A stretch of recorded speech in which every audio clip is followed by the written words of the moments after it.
Exploring an underwater world filled with marine life of all kinds can be exciting, and with Abzu, players experience a deep-sea adventure like never before.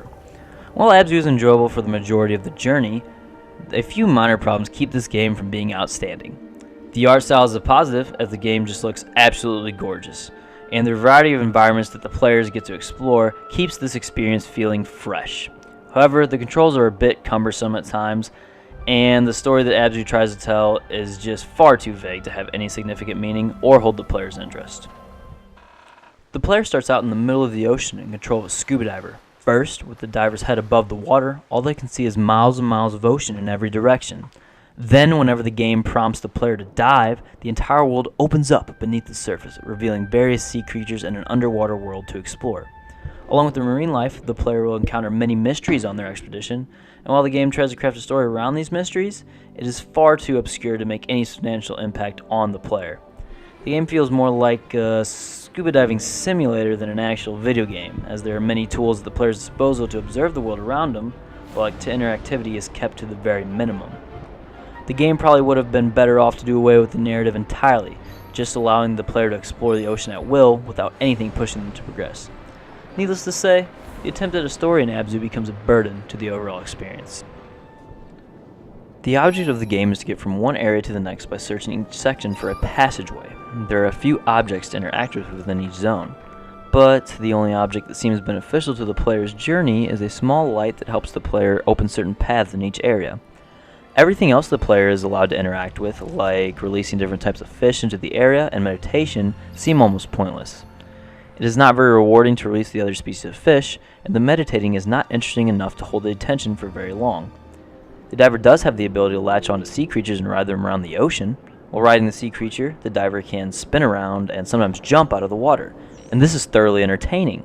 However, this does nothing to progress the overall narrative or yield any reward. It is just fun to do. Abzu does give the player a few different tasks to complete in each area. However, most of them are not rewarding or that enjoyable. Then, there are the diver controls. The diver is very difficult to control at times, and I found myself just swimming around in circles every now and again, just trying to move in a straight line.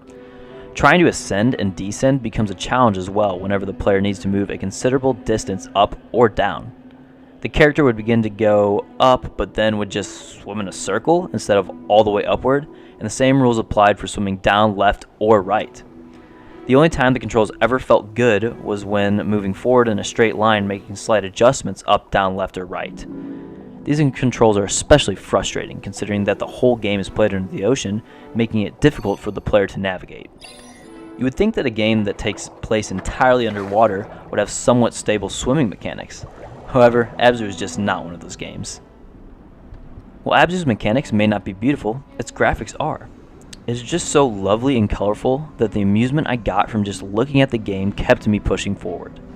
I always wanted to get to the next area to see how it would appear, and despite the artistic style leaning more towards cartoony than realistic, it legitimately feels like the diver's in an actual ocean. Water and dirt particles are floating all over the ocean, schools of fish are swimming everywhere, and you can see the reflection from the sun on the surface of the water. It would be a seemingly perfect simulation of being under the sea if it were designed by an artist rather than nature. The graphical style of this game is top-notch, and the effects are superb, making for a truly beautiful game to watch. If I were looking at this game strictly as a marine life observatory, I would say that Abzu has nailed it. It is beautiful and seems rather accurate in the ocean's appearance. However, the seemingly pointless story, trivial tasks, and awkward controls significantly take away from the overall experience. It seemed like Abzu was aiming to become the next Journey only underwater. However, it falls short of the mark, making for an entertaining but forgettable experience. If you want to read the written review of Abzu, you can check it out with the link to my blog in the description below. And if you like this video, you can go ahead and click that like button. If you disliked it, you can go ahead and press that dislike button. If you want to subscribe, hit my subscribe button to the left. If you want to check out my previous review of Tearaway Unfolded, go ahead and click that video to the right. Thanks for watching, and good night.